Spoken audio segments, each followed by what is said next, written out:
Well, hello there. I have a question. Are you a fan of French onion soup?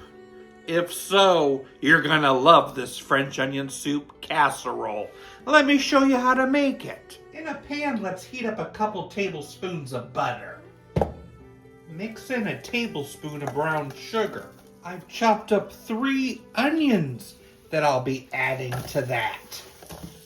Mix those in and allow it to soften and caramelize.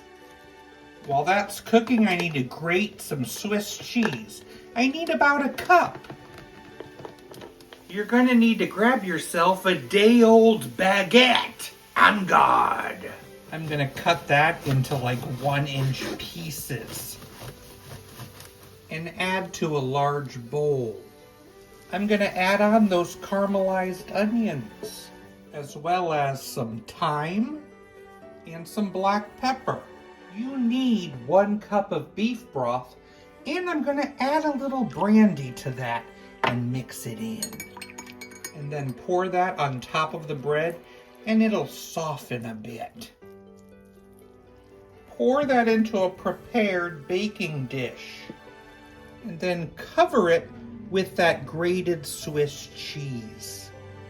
This will get baked in a 350-degree oven for around 30 minutes until that cheese is nice and oozy. Well, this looks exciting. French onion soup casserole.